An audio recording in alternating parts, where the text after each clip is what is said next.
ዓመት ውስጥ የመጣሁት 17 ዓመቴ ነው። ባለትዳር ነበርኩኝ። 2 ዓመት አብረን ኖረናል። አልተጣላንም፣ አልተለያየንም። አብሬው እየኖርኩ ነው ጥዬው የመጣሁት እና አጋጣሚ ሆኖ እንዴት መሰለክ የተገናኘንበት መንገድ እንደ ወንድሜ እያሰብኩት ነበረ ወደ ትዳር የገባ ነው ከልጁ ጋርና ድምጼ ይሰማልና እንደ ወንድሜ ነበር የማስበው። ከቤተሰብ ጋር አላደኩም። በብዙ ውጣ ወረድ ውስጥ ነው ያለፍኩት። ብቸኝነት ነበረ፣ እንክብካቤ መፈለግ ነበረ፣ ወንድም መፈለግ ነበረ። ከብዙ ሰው ጋር ተከበክ እየኖርክ ነገር ግን ሰው እንደሌለው ሰው ስትሆን ሰው ትፈልጋለህ። በዛ አማካኝነት ሰው አሉባልታም ነበረ አገኘሁት። ግን አብረን ስንኖር በፍቅር ኖርን ማለት ነው። በጣም በፍቅር እንዴት ነው እህት ወንድም አንድ ቤት ውስጥ ተከራይተው እንደሚኖሩት ያው ሴክሹዋል ግንኙነት ውጪ ትዳርን እንትን እንዳለ ማለት ነው እንዳጣመረ በጣም ደስ እየተሰኘን ያለው። ግን በቃ እሱ ነው ባሌ ብዬ ወስኜ ስለነበረ ሌላ ባልም አልፈለኩም። እመጣለሁ አልኩት፣ እሺ አለኝ። እስከዛም ድረስ ገንዘብ ልላክልክ አልፈልግም ነበር የሚለው፣ ምንም አልፈለገምና ከዛ ወደ ሀገር ቤት አልመጣም፣ አሁን ፓስፖርቴን ግዴታ ማሳደስ አለብኝ አልኩት ብዬ ስለው እንዴት ነው መተሽ ተመልሰሽ ትሄጃለሽ እንዴ አለኝ ማለት ነው። ግዴታ ነው ተመልሼ እመጣለሁ። እኔ ደግሞ ብር አልያዝኩም፣ በዛ በ4 ዓመት ውስጥ ብር አልያዝኩም። ምክንያቱም ብዙ ጊዜ ብቻ ሳይሆን ጓደኞቼንም ረዳ ነበረ። በቃ ፍሪ ነኝ፣ ገንዘብ አያያዝ ላይ ብዙም አይደለውም እና ማለት ነው። ከዛ ብዬ ስለው ነው አለ እንዴት መጥቼ ተመልሼ ሄዳለሁ ያለሽ መተሽ አላምደሽ ዳግመኛ ጥለሽ ልትሄጂ ነው ወይ? አሁንም አልቻልኩትም አይነት ነገር ማለት ነው። ከዛ እንደዛ ብሎ ሲል ደግሜ እዛ ቦታ ላይ ከምገኝ መጥቼ የተሻለ አሁን በስያለው ይመስለኛል። ምክንያቱም 21 ዓመቴ አስተካክለን እኔ ተመልሼ እመጣለሁ ብዬ ነው ስለው በቃ ይመስለኛል እሱ ጋር መብሰል ብቻ ሳይሆን በደንብ እንትን አላለውም፣ አላገናዘበውም። ሰው ህይወት እንደዛው የነበረችዋን ህይወት ነው የሚጠብቀው፣ በልጅነቷ ጥላው የሄደችዋን ማለት ነውና ከዛ እኔ በብዙ ፕሮሰስ ነው አልፌ ደግሜ ወደ ኢትዮጵያ ለመግባት የተመለስኩት ማለት ነው። ብዙ ውጣ ወረዶች አሁን እንዲህ ነው እንዲያ ነው ብዬ ብዙ ማንዛዛት የማይጠበቅብኝ ማለት ነው በ4 ዓመት ውስጥና አረብ ሀገር በሱሶች ተጠምጄ ከሱስ ወጥቼ ምናምን ነገር ነው። ያክስቴንም ባልወስጄ ነበረ። ብዙ ነገር ደርሶብኝ ብዙ ነገር አይቼ ነውና እሱን ሁሉ ግልጽ ነኝ። በነገራችን ላይ እነግረዋለሁ። መቀበል ተቻለ ይቀበላል፣ መቀበል ተልቻለ እንዴት ነው ጓደኝነት ውስጥ ገባው። ግን እንደዛም ሆኖ እሱ እንደገባ ሲሰማ እንትን አለ፣ ደወለልኝ። ከዛ ሲደውልልኝ እኔ ተመልሼ ወደ አረብ ሀገር ለመምጣት ዝግጁ ነበርኩኝ።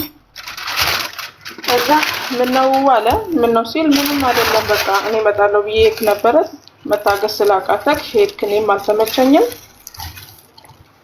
ሌላ ላይፍ ውስጥ ገብቻለሁ። ብዙ ነገር ተነግሮታል። አዎ እርግጥ ነው፣ እውነት ነው። ሁሉንም ነገር እንደዛ ነው አድርጌያለሁ። ግልጽ ያለውን ነገር ማለት ነው። ምንም የደበኩት የሸፋፈንኩት ነገር የለም። እሱም ያደረገው ነገር ነበረ። በእርግጥ ግን እኔ ምንድነው ልጅ አይኑርክ ኦኬ ወንድ ልጅ ነክ ይሰማካል አይነት ነገር ነው። በግንኙነት ዙሪያ ብዙ የጎዳሁት ጉዳት ስለነበረ ልጅነትም እኔ ጋር ስለነበረና ከዛ እንደዛ እያልን እያወራን እኔ ወደ አረብ ሀገር መጣሁ፣ እሱም እዛው ቀጠለ። በዛን ታይም ሳወራው ብዙም አልነበረም። ግን ወደ አረብ ሀገር ተመልሼ ሳስበው ለምን አወራኝ ምናምን ነገር ሳይሆን ሁለተኛ የጀመርኩት ላይፍ ኦኬ እኔ ማለት እሱ ጋም ቢሆን ከዛም ጋር ቢሆን ኦኬ ማለት ጀመርኩኝ ማለት ነው። እኔ የፈለኩትን ጥያቄ መለስኩኝ በሁለተኛው ግንኙነት። ከዛ ወዲያውኑ እምነት ተለወጠ፣ ተቀየረ። የኔ እምነት ተለወጠ። ወደ እግዚአብሔር ወደ ፈጣሪ ተጠጋጋው። ህይወት እየገባችኝ መጣ። ከዛ እያወራን ይቅርታ አልኩት። ብዙ የተፈጠረ ነገር ነበር የማያውቀው፣ እሱን ነገርኩት። ኦኬ አለ። እንዴት ነው ምናምን ነገር ብሎ ሲል አብረከኝ መኖር አላማት አለ ከሶኬ ችግር የለውም እንኖራለን። ግን አሁን እምነቴን ለውጫለሁ። ሁሉም ነገር ተቀያይሯል። አሌክስ ይሄን ሁሉ በማወራው ታይም ማለት ነው እኔ ጋር ያለው ብስለት ሀይ የሆነብኝ መጣ። አሁን እኔ የምፈልገው ወንድ ምን አይነት ሆነ? ራሱን እንዴት ነው እኔን መምራት የሚችል። ብዙ ጊዜ እኔ ነኝ መካሪ፣ ብዙ ጊዜ ማለት ነው እንደዚህ ሁን፣ እንደዛ አድርግ፣ እንደዚህ ሁን። እሱ ደግሞ ማውራት አይችልም። ምከሪኝ አይነት ባይ ሰው ነው። ይሰማል፣ ይመለሳል። እና እንደዛ እያልኩት በቃ እኔ የምፈልገው መክሮ የሚመልሰኝ ሰው ፍጹም ነው አይደለም። አንቺ ታቂበታለሽ፣ አንቺ ትችያለሽ። ያንን አልፈለኩትም። እንደማቃቃለው እንደምችል አቃለው። ግን እሱ እንዲመራኝ ፈለኩኝ። አሁን ወደ እነቱም ስንመጣ ምንድነው እየገባኝ የመጣው ነገር እኔ ለሱ ታዛዥ እሱ የቤቱ ራስ እንደሆነ ገባኝ። እና እሱ ግዴታ ትንሽ ከኔ የተሻለ መብሰል አለበት በሚለው እንደዛ ብዙ እንትናልን አወራን። ከሀገር ቤት ወጣሁ። 9ኛ ዓመቴ ነው። 9ኛ ዓመት ሞልቶኛል። መጨረሻ አካባቢ ላይ እንዴት ሆነ መሰለክ እያወራን ፒስ እየፈጠረን ስንመጣ መጨረሻ አካባቢ ላይ ስልክ ገዛውኝ አዋራኝ ብዬ ማለት ነው። ውትድርና ነው ያለው ብዬ ካለው የሀገሪቷን ሁኔታ ታውቃለህ። ጓደኞቹ ስልክ አላቸው። እሱ ስልኩን ምን እንዳደረገው አላውቅም። ተወሰደብኝ፣ ተይዞብኝ ነው ከጥፋት አንፃር ብሎ አለ። ኦኬ ያስመልስ ምናምን ነገር አልኩት። ባያው አይመለስም ስልኩ። አመት ሞላ። ከዛ ምንድነው ሐሳብህ ካልኩት እየቆየ እየደወለ እንደዚህ እያለ ብር ሲጠይቀኝ ለምታደርግበት ነገር ካላሳመንከኝ አልሰጥክም። ማንም ሰው ይጠይቀኝ እሰጣለሁ። ግን ውስጤ ካላመነበት ሰላም ካልተሰማ አልሰጥምና ለምልክ ነው ስለው እንደዚህ ነው። ኦኬ ችግር የለውም ምልክልክ ካለ ያለክበት ሁኔታ ጥሩ አይደለም። ስንት ነው ደሞዝህ? የዚህ አክል ነው። ምን ታደርግበታለህ? እንደዚህ ሱስ አለብህ አይደለ? በቃ ለሱስ የሚያክለውን አክል የምታጠፋውን አጥፋ። ከዛ በኋላ የምችለውን አድርገህ ራስህን ቻልበት ምናምን ነገር መጣ ማለት ነው። እሺ ይለኛል። ግን ደውሎ ምን አለኝ? ልብስ ማስገዛት ይፈልጋል ምናምን ነገር። ከዛ ምንድነው እሱ ሐሳብህ አልኩት። ምንድነው እሱ ሐሳብህ ስለው ምንድነው አንደኛ ነገር ውትድርና ነው ያለው። ብሩን አጠራቅሚና ያዢ ደህና ነገር አድርጊበት ብሎ መምከር ሲጠበቅበት የምወጣበት ወጣ ብዬ የምዝናናበት ልብስ፣ ሱሪ፣ ጅንስ ምናምን አለ። እኔ በዩኒፎርም ለብሼ መኖር ተጀመርኩኝ 3 አመት ሆኖኛል። መግዛት እየቻልኩኝ ቤት ውስጥ መልበስ ስለማልችል ብቻ ማለት ነው። ጨርቅ ሱሪዎች ልበስ ችግር የለውም። ጊዜ ሲመጣ ጅንስ ሱሪ ይለበሳል ውዱ።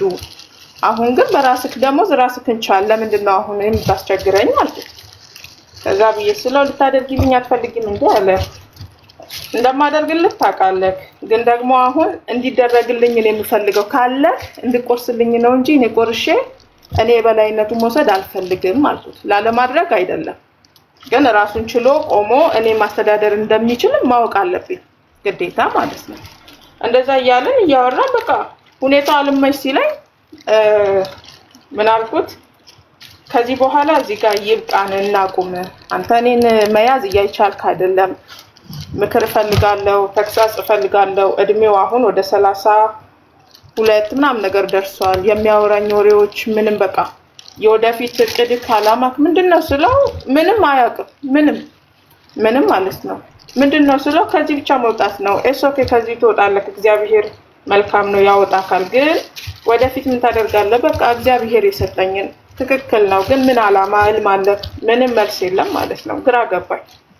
ከዛ ለምን ትዳር እያልኩኝ ለምን ሁለት ሆኜ እካፈላለሁ አልኩኝና ነው በቃ እናብቃ እዚህ ጋር ምናምን ነገር አልኩት ማለት ነው። እና በዚህ ጉዳይ ላይ ምን ይመስልካል? አሁን ይሄ የመጣው ግንኙነት በጣም በብዙ ውጣ ወረዶች ነው። 2 አመት አብረን ስንኖር በጣም ተቸግረን ነው። እዚህ መጥቼ ያደረኩለት ነገር የለም። መሬት እንዳለኝ ያውቃል። ትንሽዬ ቤት እንዳለች ያውቃል። ሁሉም አይገደኝም፣ ግን እንዲመራኝ ይፈልጋለሁ። እንደ ሴት ተመሪ ነው መሆን የምፈልገው። የቤቱ መሪ መሆን አልፈልግም። ምክንያቱም እሱ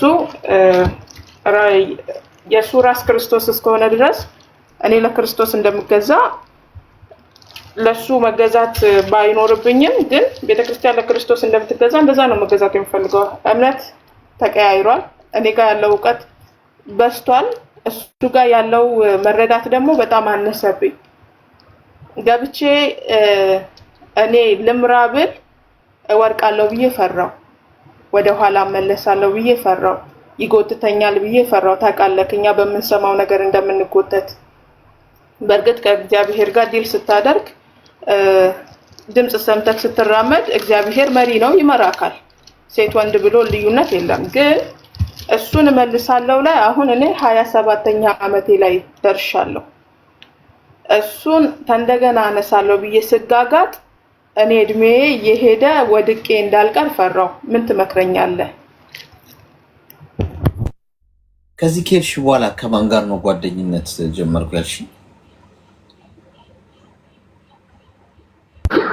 ከዚህ ከመጣው ብዙ ውጣ ወረዶች አሉ ያላወራኋቸው። ግን ጓደኝነት የነበረኝ እሱ የሚያውቀው ከሱ በፊት የነበረ ግን የልጅነት ቃቃ ጫወታ የለም። እወድሻለሁ እወድካለሁ ሳንባባል በመተፋፈር ብዙ ጊዜ የቆየን።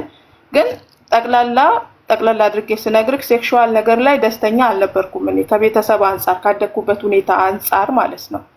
አላስደስተውም፣ ደስ አይሰኝብኝም፣ እንደፈለገ አልሆንም። ማለት እንደፈለገ ስል ሴት ወንድ ልጅን ማርካት ባለባት ልክ እንደዛ ክፍት ሆኜ አላደርግም ነበርና መሞከር አለብኝ። እሱ ጋር ያለው ፍቅር ትንሽ ነው ወይ ደግሞ እኔ ጋር ያለው ስሜት ለሱ ልዩ ነው በሚለው ማለት ነው።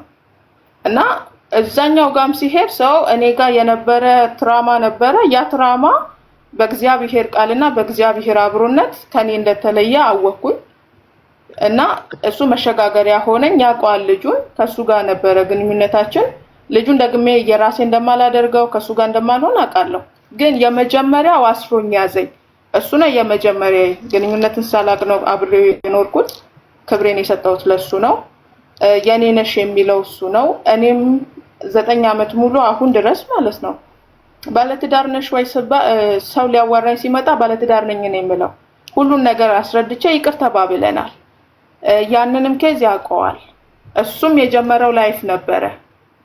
ኦኬ መካከል ላይ እሱም የጀመረ ላይፍ ነበረ። ያኔ እሱ እንደዛ አደረገ ሲባል እኔ አልቆጨኝም፣ ቢያገባም አይቆጨኝም ነበረ። እንደዚህ አይነት ስሜት አለብኝ። ግን እውነታው ጋር ስትሄድ እኔ ሳላስደስተው 2 ዓመት ሳብሬው ኖሬ ሰው ሲፈታ እንዴት መሆን እንዳለበት እኔ አውቀዋለሁ፣ ተረድቼዋለሁ። ገባክ? ሴት ልጅ የራስህ ሆና እንደፈለክ የማታስደስትክ ከሆነ ኦኬ፣ ማንም ወንድ ቤቱን ጥሎ ይወጣል። ግን አሁን ላይ መገዛት እችላለሁ ወይ ለዚህ ሰው ብዬ ሳስብ እግዚአብሔርን እንዳላሳዘን ፈራው። ገባክ? አሁን መናናቅ ይመጣል፣ መተዋወቅ አለ። በልጅነት ነው የተዋወቅነውና እሱ መምራት ካልቻለ እኔ ጋር ያለው እዚህ የሰበሰብኩት ብዙ ዩቲዩብ ላይ የምመለከታቸው ነገር ቁም ነገሮች ናቸው ምናምን ነገር ብዙ ያወቅኳቸው ነገሮች አሉ እሱ ጋር የሌሉ ማለት ነው። በእግዚአብሔር አንፃር እንኳን ስንሄድ እሱ ጋር ያለው ዕውቀትና እኔ ጋር ያለው ዕውቀት በጣም ይለያያል። በጣም ወደ እግዚአብሔር ተጠግቻለሁ፣ ወደሱ ጥግት ብያለሁና ከበደኝ።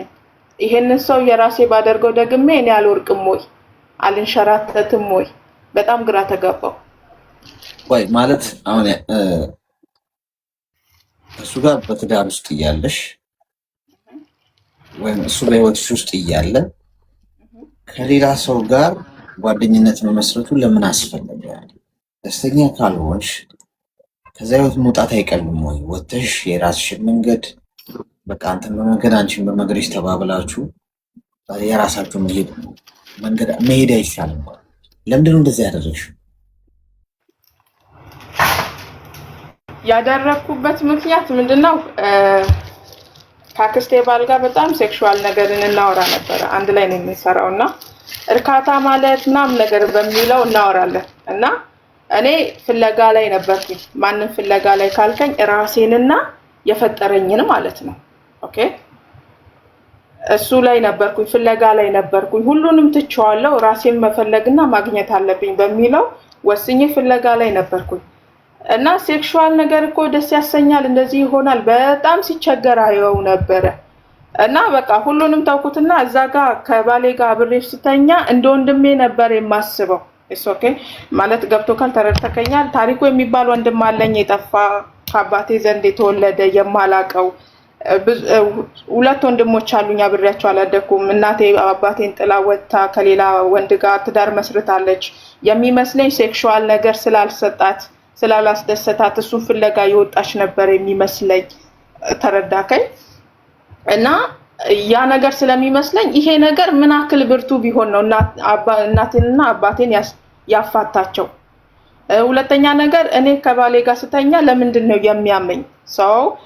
ሰውነት ሴት ልጅ ሰውነቷን ካላላቀቀችና ለዛ ሰው ሬዲ ካልሆነች ብልቷን ያማታል፣ በቃ ማጸኗን ያማታል። ምንም ብታደርግ ማለት ነው ያመኝ ነበረ። አይምሮዬን አላሳመንኩትም። ይሄ ነገር ጥሩ አይደለም በሚለው ወስኜ ነበረ ማለት ነው። ይቅርታ።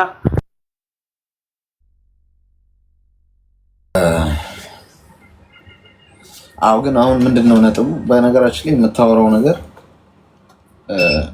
እሷ የምታወራው ነገር የአብዛኛው ሰው ቤት ችግር ነው ታውቃላችሁ።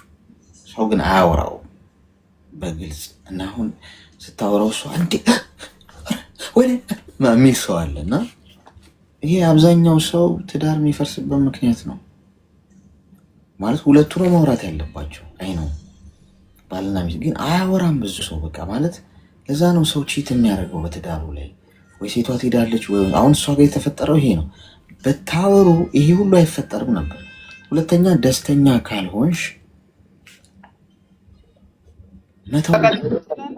ቆይ አንዴ ሚዩት አርጊ፣ እሺ ሚዩት አርጊ። መተውን የመሰለ ነገር የለም ማለት በላዩ ላይ ማለት ትዳር ውስጥ ሆነሽ እንደዚህ አይነት ልምምዶችን ከማድረግ ወይ በእንደዚህ አይነት ልምምዶች ውስጥ ከማለፍ ምንድነው ይሄ ትዳር የተከበረ ነገር ነው በመሰረቱ። ወንድም ይሁን ወንድም ያርገው ሴት ትክክል ካልሆነ ትክክል አይደለም። ትክክል አለመሆኑን ሳልነግርሽ ማለፍ የለብኝም። በቃ ትዳር ውስጥ ሆነሽ ያን ነገር ሴክሹዋሊ ደስተኛ ብትሆኑም ባትሆኑም ችግር ካለ ችግሩን ተነጋግሮ ለመፍታት መሞከር የመጀመሪያው ስቴፕ ነው። ካልተቻለና ያ ነገር የማይፈታ ከሆነ በቃ ይህን ትዳር በዚህ ሁኔታ ውስጥ መቀጠል አልችልም ብለሽ ለቀሽ መውጣት፣ ከዛ በኋላ በምትፈልጊው አይነት ህይወት ውስጥ መረማመድ ትችላለች። ትዳር ውስጥ ግን ሆኖ ያንን ማድረግ አንደኛ እግዚአብሔርን ማሳዘን። ስለዚህ እየፈረድኩብሽ አይደለም፣ ግን ልክ አለመሆኑ ሳይነገር መታለፍ የለበትም። ነገ እዚህም ጋር የሚሰማን አለ ገብቶሻል። ገና 20 ዓመት 19 ዓመት የሆኑ ልጆች ይሰማሉ እና ይሄ ልምምድ እንዲህ ነገ አግብቼ ለካ በትዳር ውስጥ እንዲህ ከገጠመኝ እዛም ሆኜ እንዲህ ላደርግ ይችላል የሚል አይነት ትምህርት እንዳይወስዱና መጥፎ ልምምድ ሰው ላይ እንዳይሄድ በቃ መሆን የለበትም። በጭራሽ ሰው ደስተኛ ካልሆነ በላይፍ ውስጥ ከዛ ሰው ጋር ተነጋግሮ ጨርሶ ቶፒኩን ዘግቶ አንተን በመንገድ አንቺን በመንገድሽ ተባብሎ ከዛ በራሱ በሚፈልገው መንገድ መሄድ ይችላል። ሰው ያ አንዴ ሆኗል። አሁንም እዚህ ሁኔታ ውስጥ ከሆነ ያለሽው ከዚህ ልምምድ ውስጥ በፍጥነት ብትወጪ መልካም ነው። ግን አሁን ትዳር ውስጥ ያነሳሽው ሀሳብ አሁን እኔ በእውቀት እግዚአብሔርን በማወቅ ሰላም በማግኘት ካለፍኩት በመማር የተሻለ ደረጃ ደርሻለሁ፣ እሱ ደግሞ እኔ ያለሁበት የእውቀት ደረጃ ላይ አይደለም ለሚለው ባስገባው ጉዳይ ይሆን የሚለው ሀሳብ ውሃ ያነሳም። ለምን መሰለሽ ትዳር አንዱ ሁለት እውቀት ያላቸው ሰዎች አብሮ የሚኖሩበት ሳይሆን አንዱ በእውቀት ቢበረታ ሌላኛው ደከም ቢል አንዱ አንዱን እያስተማረ አንዱ አንዱን እያገዘ የአንዱን ክፍተት አንዱ እየሞላ የሚካሄድበት መንገድ ነው እንጂ ሁለት ፐርፌክት የሆኑ ሰዎች ተገናኝተው ፐርፌክት የሆነ ላይፍ የሚገነቡበት አይደለም። እንደዛማ ከሆነ ምኑን ትዳሩ ነው ታዲያ? ሁሉ ውስጥ ጉድለት አለ። ስለዚህ ደካማ ጎን ካለው ያንን ደካማ ጎን የምትሞላው አንቺ ነሽ የምትሆኚው ማለት ነው። ስለዚህ ደካማ ስለሆነ ባስገባው ጉዳይ ይሆን የሚል ከሆነ ያ የትዳርን ሀሳብ ዜሮ ይከተዋል ማለት ነው።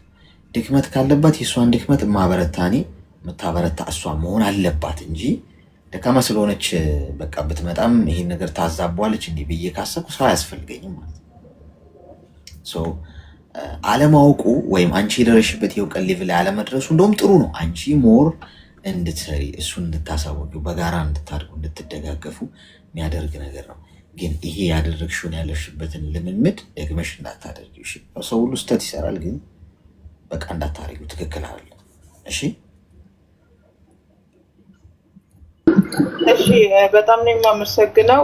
ግን እውነቱን ለመናገር የእውቀቱ ደረጃ ከፍ ማለት ያለ ማለትነቱ ሳይሆን አውቃለሁ እሱ ምን አክል ሰሚ እንደሆነ። ግን አሁን ጓደኛ አለ የሴት ጓደኛ የምታማክረው የምታዋየው በኔው አይነት ላይፍ ውስጥ ያለፈች ነገር ግን አሁን ሌላ ትዳር የያዘች ሰው እኔ ባለፍኩበት መንገድ ሙሉ ለሙሉ አለፈች የማይባል ሁለተኛ ትዳር የያዘች በጣም ፔስት ጓደኛ የምወዳት አብረን ያደግን ምን ትለኛለች መሰለክ ውትድርና የሄደ ሰው እዛ የኖረ ሰው ሲመለስ ማንነቱ በጣም ይለወጣል ያ ነገር ፈራውት ምንድነው እሱ አሁን እኔ በጣም ደክሞኛል አቅቶኛል ማለት እንዴት ነው ሰው መሸከም አቅቶኛል ደክሞኛል እንድንረዳዳ እንጂ ሸክም እንዲሆንብኝ ወይ ደግሞ ሸክም እንዲሆንበት አልፈልግምና ያልከው ሁሉ ትክክል ነው እኔ ባለፍኩበት መንገድ እግዚአብሔር አምላክ ማንንም አያሳልፍ እኔ የራሴን ጆርኒ ነው የኖርኩት ይሄ የማወራው ደግሞ ለሌላው ሜሴጅ መሆን ተቻለ ምንም አይነት ነገር ቢኖር በነገራችን ላይ ግልጽ የሆነ ንግግር አለን ግልጽ የሆነ ንግግር አለን ስንል እንደማላስደስተው ደስ እንደማይሰኝብኝ እኔን እንደሚያመኝ እንደሚረዳኝ አውቃለሁ በደንብ ሪል ማለት ነው ግን የበለጠ ደግሞ ከፍቶ ማውራት መልካም ነው ያለ እድሜ ማግባት ደግሞ ልክ አይደለም ከ15 በታች ሆኜ ነው ያገባሁት ለምን 15 አመት ሆኜ ነው ያገባሁት ሰውነቴ ሬዲ አልነበረም ዝግጁ አልነበረም አይምሮዬ በጣም የበለጸገ አልነበረም ዕውቀቶቹ የሉኝም ለሴክሹዋል ነገር የነበረኝ ትኩረትና ዕውቀት ምንድነው እሱ ይሄ ነገር ከሌለ ደስታ የለም በሚለው ውስጥ ነው እሱም እንዳልኩ እንትን አላለም ሴክሹዋል ነገር ላይ አልበሰለምና ከዛ አንፃር ነው ግን እውነታውን ለመናገር አሁን እዚህ ጋር ይሄ ሁሉ ለፍልፌ ይሄን ሳልል በወጣ ጥሩ አይመጣም ማንንም ሴት ብትሆን የእድሜዋ ሳይደርስና ቦታው ላይ ሳትሆን ባትሞክረው ባይ ነኝ ኢቭን 20 ብትገቡ የተሻለ ነው የምትሰሙን ሴቶች ካላችሁ 20 ብትገቡ ሰውነታችሁ አቅሙን ራሱን ቢችል ራሱን እርግጠኛ ቢያደርግ የሚሰማንን ለመረዳት ማለት ነውና ያ ነው ይሄ ሴክሹዋል ነገር ውስጥ ያስገባኝ እንጂ ሌላ ነገር አልነበረም ያለ መተማመን አልነበረም መተማመን ነበረ መካከላችን ሁሉም ነገር እንዳለ ሆኖ ግን አሁን ጓደኛ የምትለኝ ምንድነው የተለያየ ሰው ዕውቀቱንም ተወው ገንዘቡንም ተወው ሁሉንም ተወው ከዜሮ ጀምረን እንደምናደርግ እርግጠኛ ነኝ ዕውቀቱንም እሱ እንደሚገበየው አውቀዋለሁ ምክንያቱም እኔም ከመማር አንፃር እንጂ ከየትም ያመጣሁት አይደለም ከሰማይ ዱብ ብሎ የመጣ ዕውቀት አይደለም እኔ ውስጥም የገባው ከመስማት ነው አሁን እኔ ውስጥ የገባውን ነገር ባንተ ደግሞ ምክር ማውጣት የምፈልገው ምንድነው ጓደኛዬ ከተተችብኝ በጣም ለውስጤ ለብቻዬ ለራሴ ስነግረው የሚከብደኝ ነገር አለ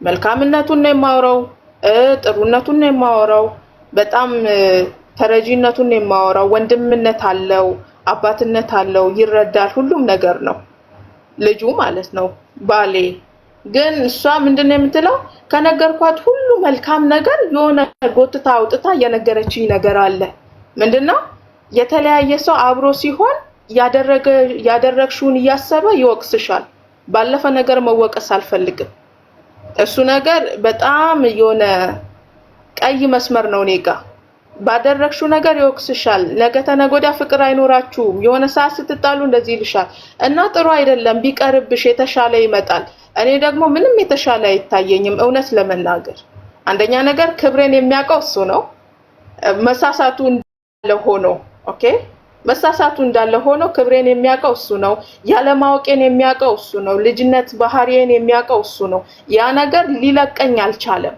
አሁን እንኳን በቃና ቁን ካልኩት በኋላ ከሌላ ሰው ጋር ነው ወይ የሚለው ማረጋገጫ ራሱ ማግኘት አልቻልኩምና የምትሰሙትን ለዩ የምታደምጡትን ለዩ እና ደግሜ መጥቼ አንተ ጋር ስጠይቅክ ከራሴ ጋር ማደርገው ግብግብ ፋታ እንዲያገኝ ነው ዕውቀቱንም ተወው ሁሉንም ተወው ግን ወደፊት ለሚመጣው ነገር እግዚአብሔር ነው ሁሉንም አዋቂ ገብቶ መሞከር ይሻላል እየተቆጩ መቅረት ይሻላል እኔ እሱ ያወቅኩት ለሌላ ሴት ሰጥቼ ከማንቋልጭና ሌላ የተሻለ ብዬ የባሰ እንዳይመጣ ከሱ ጋር በቀጥል ልቤ እንደዛ ያስባል ግን የሚነገረኝ ነገር እንትን አላለኝም እርግጠኛ አላደረገኝም እና ካንተማና እዚህ ጋር ዘጓለው ሁሉንም ነገር ማለት ነው የሰዎችን ነገር አትስሙ ለምሳሌ ሰው በራሱ ጫማ ውስጥ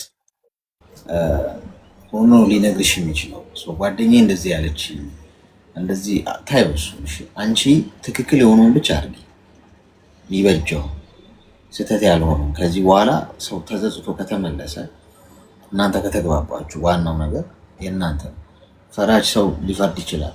እኔ ምነግርሽ ጥሩ ባህል ነው ብለሻል፣ ይረዳኛል፣ ያዳምጣል፣ ጥሩ ልብ አለው ብለሽኛል። እንደዚህ አይነቱ ሰው ላይ እንዲህ ማድረግ ተገቢ አልነበረም። ግን እሱ ይቅርታ ካደረገልሽ ከተግባባችሁ ወደፊት መቀጠል የምትፈልጉ ከሆነ በጋራ የሰዎችን ተዩና አንቺ በጃል ትክክል ነው ብለሽ የምታስቢውን ነገር አድርጊ። በደለሽዋን ሰው ይሄ እንደተናገርሽው ይሄ የአብዛኛው ተጋብተው የሚኖሩ ሰዎች ውስጥ ያለ ችግር ነው። ግን ብዙ ሰው አያወራውም። ለምን ነውር ነው ብሎ ይታሰባል፣ ወይ ደግሞ ሰው ይፈርድብኛል፣ እንደ ብልግና የሚቆጠራል ምናምን። ግን እኮ የአብዛኛው ሰው ህመም ነው። ሁሉም በሩን ዘግቶ የሚታመመው ህመም ነው። አለመግባባት ይኖራል፣ ወይ ተነጋግረው አይፈቱትም፣ ወይ መሀላቸውም ሰው ገብቶ እንትን እንዳይል ምን ተብሎ ይወራል ይባላል። እንዲሁ እየቆሰለ የሚኖር ብዙ ሰው አለ፣ በወንድም በሴትም። ይህንን ነገር በዚህ መንገድ አድርጊው። የጓደኛሽን ሀሳብ ታይሽ አንቺ የምትፈልጊውና ትክክል ነው ብለሽ የምታስቢውን ማድረግ ነው ያለብሽ። እሺ፣ በጣም የማመሰግነው። ጌታ ኢየሱስ ይባርክህ። ተባረክልኝ። ዘመናችሁ ይባረክ።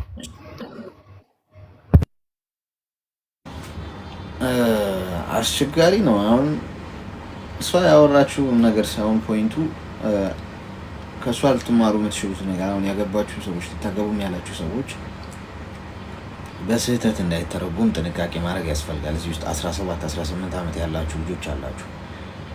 እየሰማችሁት ነገር ትምህርት ሊሆን ነው የሚገባው እንጂ ነገ ከነገ ወዲያ አግብቼ ችግሩ ቢፈጠር ትዳር ውስጥ እንዲህ ያለመግባባት ቢፈጠር በዚህ ጉዳይ እንዲህ ማድረግ አለብኝ፣ ሌላ ቦታ መሄድ አለብኝ የሚለው እሳቤ እንዳይያዝ ጥንቃቄ መደረግ አለበት። ምክንያቱም መልእክት ሲተላለፍ በተዛባ መልኩ ከተላለፈ ትውልድ ያጠፋል። ገብቷችኋል? ስህተት ነው። እንደ ሰው ስህተት ሰርታ ሊሆን ይችላል። ድንጋዩ መወርወሩን ቆም አድርገን ምን ልንማረበት እንችላለን የሚለውን ማሰቡ ጥሩ ይመስለኛል። ለማንኛውም ክብራትና ክብራን ሰዓቱን ጨርሰናል። 1 ሰዓት ተኩላችንም ዛሬ ትንሽ ከበድ ያለ ነበር አይደል? ከሙቀቱ ጋር ትንሽ ከበድ ያለ ጊዜ ነው። ቀዶ ጥገና ነው ያደረግነው። የከፋችሁ፣ የጨነቃችሁ፣ ብቸኝነት ቢሰማችሁ፣ መጥፎ ጊዜ እያሳለፋችሁ ያላችሁ፣ ለማን ላውራው፣ እንዴት ላውራው የሚረዳኝ ሰው የምትሉ ሰዎች ካላችሁ ኑ፣ እኔ አዳምጣችኋለሁ። እሺ፣ ወንድማችሁ ነኝ። ጊዜን የሰጠ ፈጣሪ ነው። እንግዲህ ከሰጠኝ ጊዜ ላይ 24 ሰዓት በነፃ ከተሰጠኝ 1 ሰዓት ተኩል ለእናንተ በሰጣችሁ ምንም ማለት አይደለም። ዛሬ ካልገባችሁ ነገም ደግሞ ሌላ ቀን ነው። ነገም ደግሞ እንገናኛለን። ጤናና እድሜ ይስጣችሁ፣ ክፉ አይንካችሁ፣ በሄዳችሁበት ተወደዱ፣ ተከበሩ፣ የሰው ፍቅር ይስጣችሁ፣ አትታመሙ፣ ጤና ይስጣችሁ። ሆስፒታል የምትሄዱ ሰው ለመጠየቅ ይሁን እንጂ እናንተን ክፉ አያገኛችሁ። በሚጠሏችሁ ውድቀታችሁን በሚመኙ ሰዎች ፊት ከፍ አድርጎ ያንሳችሁ። በልባችሁ መሻት ይፈጽምላችሁ። ከክፋት በስተቀር ልባችሁ ውስጥ ያለ ነገር በሙሉ ያሳካላችሁ። ከእንቅፋት ይጠብቃችሁ። እናንተም አታዩትን እሱ የሚያየውን ከፊት እየቀደመ ያንሳላችሁ። ካስመሳይ ሰው ይጠብቃችሁ። የምትሰሩት የምትነኩት ሁሉ ወርቅ ይሆንላችሁ። በሰዎች ዘንድ ሞገስና ክብር፣ የሰው ፍቅርን፣ የሰው መውደድን ያድላችሁ። እሺ፣ ይህን ነው የምለው። ነገ እንገናኛለን። እየመሻ ያለበት ሀገር ያላችሁ ደህና አደሩ። እየነጋ ያለበት ሀገር የምትኖሩ መልካም ቀን